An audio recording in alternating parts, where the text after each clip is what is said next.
प्रिय विद्यार्थियों, आपकी बीएससी पार्ट 3 की कक्षा में एमडीएस यूनिवर्सिटी द्वारा प्रदत्त second paper cytology, genetics and biotechnology of plants का अध्ययन आरंभ कर चुके हैं। और जैसा कि आपको विदित है, आपका यूनिवर्सिटी द्वारा प्रदत्त सिलेबस में 3 यूनिट में इन टॉपिक्स को डिस्ट्रीब्यूट किया गया है। प्रथम जो यूनिट है उसमें साइटोलॉजी, सेकंड में जेनेटिक्स और थर्ड में बायोटेक्नोलॉजी को रखा गया है। हमने पहले साइटोलॉजी का अध्ययन आरंभ किया था और पूर्व लेसन में हमने कोशिका विज्ञान और उसकी सामान्य जानकारियों पर चर्चा की थी। हमने विशेष रूप से कोशिका शब्द की विवेचना की तथा कोशिका सिद्धांत और प्रोटोप्लाज्म सिद्धांत पर जो कार्य हुआ उसका विवेचन किया। आज हम उससे आगे कोशिका की खोज और कोशिका की खोज के साथ कोशिका पर हुए कार्यों का इतिहास पर चर्चा करेंगे।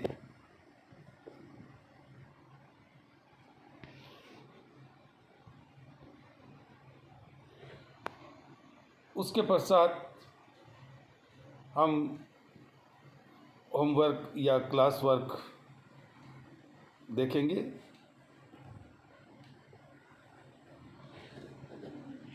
हम जानते हैं कि कोशिका जीव शरीर की आधारभूत संरचनात्मक इकाई है।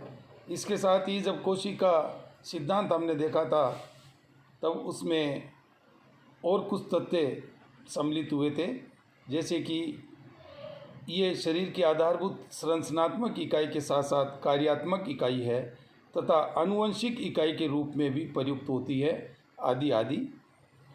कोशिका विज्ञान का प्रारंभ रॉबर्ट हुक के कार्य के साथ माना जाता है और साइटोलॉजी शब्द 2 शब्दों से बना हुआ है।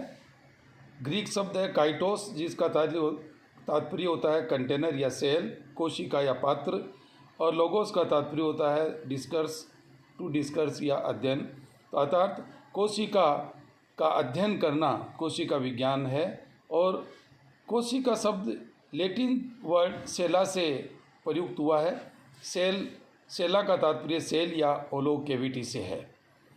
सर्वप्रथम जब कोशिका की संरचना का अध्ययन आरंभ हुआ तब हमने साइटोलॉजी या कोशिका विज्ञान शब्द प्रयुक्त किया था, लेकिन जैसे जैसे हम अपना कार्य आगे बढ़ाते गए, कोशिका के बारे में अधिकाधिक जानकारियाँ प्राप्त हुई, तो वैज्ञानिकों ने संरचना के अतिरिक्त कोशिका के कार्य, कोशिकांग के कार्य, इनकी जो अल्ट्रा संरचना, इनमें किस प्रकार से गुणन होता है, इनमें हेरिडिटी किस प्रकार से आगे बढ़ती है, इस प्रकार जो विभिन्न आयाम पर कार्य हुआ उन सब को हमने सम्मिलित रूप से एक नए शब्द के साथ प्रयुक्त किया, कोशिका जीव विज्ञान, सेल बायोलॉजी।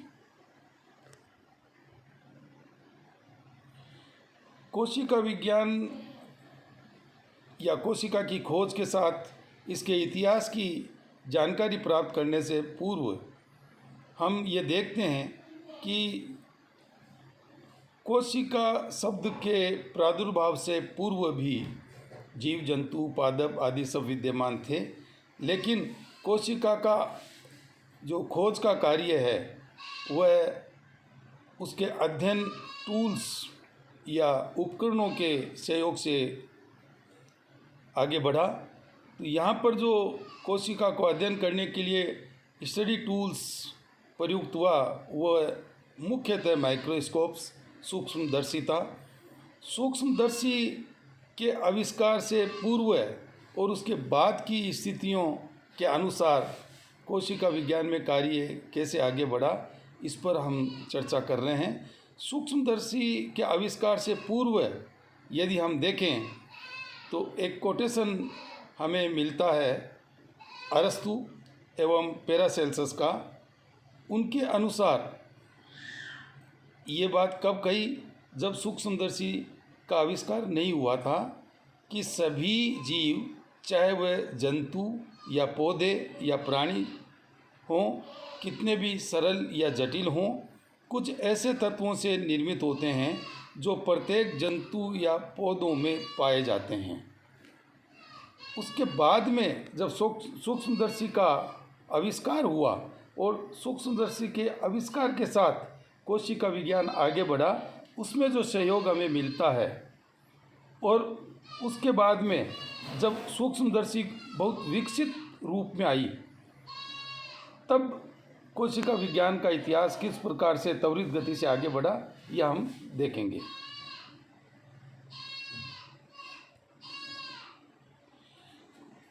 कोशिका की खोज का कार्य सर्वप्रथम मृत या जीवित तत्वों या कोशिका के अध्ययन से आरंभ हुआ। सर्वप्रथम हमने कोशिकीय बाह्य संरचना पर अध्ययन किया।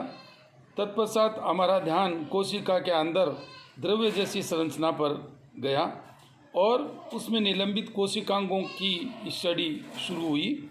इन सब के लिए जो आवश्यक उपकरण थे, उस उपकरणों का विकास भी साथ साथ में चला।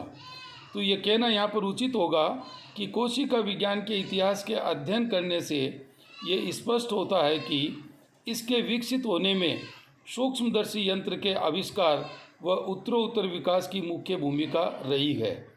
जिस प्रकार से कोशिका आगे से आगे हमने नए नए जो है वो जानकारियाँ दी, उसमें सूक्ष्मदर्शी का आविष्कार और उसका उत्तरोत्तर विकास भी महत्वपूर्ण है। यहाँ पर आप देखें, एक स्लाइड में 5 पिक्चर्स आपको दिखाई दे रही हैं। पहली पिक्चर रॉबर्ट हुक द्वारा बोटल कॉर्क में जो हनीकॉम्ब का अध्ययन किया गया था उसका है, जिसमें कि उन्होंने जो कोशिका भित्तियाँ उनको कोष्ठक के रूप में दिखाई दी, वो हैं। दूसरा जो डायग्राम है, ये एक अल्ट्रा स्ट्रक्चर का डायग्राम है। अर्थात हम ये देखें कि कोशिका का अध्ययन रॉबर्ट हुक द्वारा और अन्य वैज्ञानिकों द्वारा स्वयं के द्वारा बनाए गए निम्न स्तर के सूक्ष्मदर्शी से आरंभ होकर के और आज हम अल्ट्रा स्ट्रक्चर तक अध्ययन करने में सफल हुए हैं। तो कोशिका भित्ति का अध्ययन के साथ हमने जो यात्रा शुरू की, वो आज जो है वो अल्ट्रा स्ट्रक्चर तक हम कंप्लीट कर चुके हैं और उससे भी आगे हम बढ़ चुके हैं।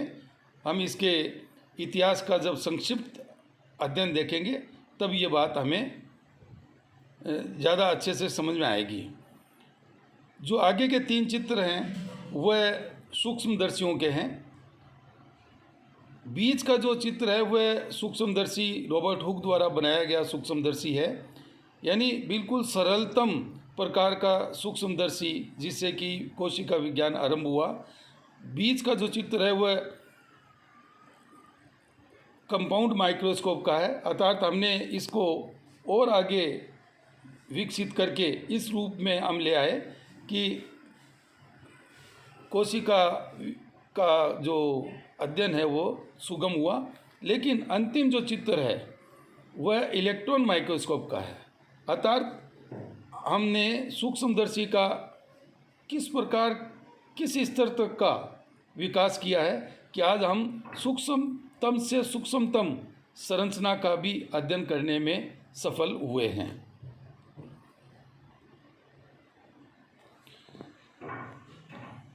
कोशिका की खोज में जो महत्वपूर्ण वैज्ञानिकों का योगदान मिलता है, उसमें से जो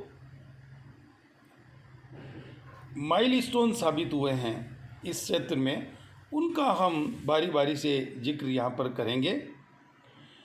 1485 में दा विंसी ने इस बात का प्रतिपादन किया कि छोटी वस्तुओं को देखने हेतु लेंसेज का उपयोग करना आवश्यक है। जो सूक्ष्म चीज़ें हैं उनको हम बड़ा करके देखने की योजना लेंसेज से प्राप्त कर सकते हैं, इनके समायोजन से प्राप्त कर सकते हैं। जेड जेनसन और एच जेनसन ने 1590 में 10x30 आवर्धन क्षमता का सूक्ष्मदर्शी यंत्र बनाया और उससे अपना अध्ययन आरंभ किया। पियरे बोरेल ने 1656 में मनुष्य की लाल रक्त कणिकाओं को पिंड के रूप में देखा और वर्तमान में जिसको हम केंद्रक कहते हैं। इसके साथ ही इन्होंने पादप कोशिका में हरित लवक का अध्ययन किया। प्राणियों में इन्होंने शुक्राणुओं का अध्ययन किया। 1658 में स्वेमरडेम ने सर्वप्रथम मेंढक की लाल रक्त कणिकाओं में कोशिका का वर्णन किया। मेलपिगी ने पादप जंतु ऊतकों के पतले हिस्से का अध्ययन किया तथा बताया कि ये संरचनात्मक इकाई का निर्माण करते हैं। समांगी पिंडों में गुहिका पाई जाती है, ये उन्होंने बताया और उसे यूट्रिकल्स या सेक्युल्स नाम दिया। मेलपिगी को माइक्रोस्कोपिक एनाटॉमी का पितामह कहते हैं। इसी के साथ साथ ग्रीव ने, जिन्होंने ऊतक शब्द दिया, उन्होंने भी इसी प्रकार से मेलपिगी समान कार्य कोशिका विज्ञान के क्षेत्र में संपादित किया। इसके पश्चात लीवेनहॉक का कार्य सर्वोपरि रूप से हमारे समक्ष आता है। इन्होंने 270 आवर्धन क्षमता का सूक्ष्मदर्शी निर्मित किया और इस सूक्ष्मदर्शी से जल में प्रोटोजोआ, रोटिफर, जीवाणु, एक कोशिकीय जीवों आदि का अध्ययन करने के पश्चात इनको एनिमलक्यूलस नाम प्रतिपादित किया। यहाँ पर ये ध्यान देने वाली बात है कि लीवेनहॉक ने जीवित कोशिका का अध्ययन किया। रॉबर्ट हुक, जिसका कि अभी जिक्र आएगा, हम देखते हैं कि उन्होंने मृत कोशिका का अध्ययन किया था, लेकिन लीवेनहॉक ने जीवित कोशिकाओं का अध्ययन करने के पश्चात इनको एनिमलक्यूलस नाम प्रतिपादित किया। साइटोलॉजी के क्षेत्र में 1665 में रॉबर्ट हुक के कार्य के बाद कोशिका अवधारणा को बल मिला। इन्होंने, जैसा कि हम जानते हैं, बोतल कॉर्क की स्लाइस काट करके उसका अध्ययन किया और अपने स्वयं के द्वारा बनाए गए माइक्रोस्कोप द्वारा इसको देखा और इन्होंने ये पाया कि समांग दिखने वाला शरीर अनगिनत कोशिकाओं से या कोष्ठों से बना हुआ होता है। यहाँ पर जो विशेष बात है वो ये है कि रॉबर्ट हुक ने मृत कोशिका अध्ययन आरंभ किया था और उन्होंने सर्वप्रथम कोशिका भित्तियों को देखा था, जिनको कोशिका नाम दिया था। इनको इस योगदान के लिए कोशिका विज्ञान का पितामह कहते हैं। तो विद्यार्थियों, हमने यहाँ पर देखा कि अभी कोशिका विज्ञान का इतिहास अपने प्रारंभिक दौर में है और अभी सूक्ष्मदर्शी का जो निम्नतम श्रेणी है उसी से ये कार्य आगे बढ़ रहा है। हम इसको आगे कंटिन्यू करेंगे। धन्यवाद।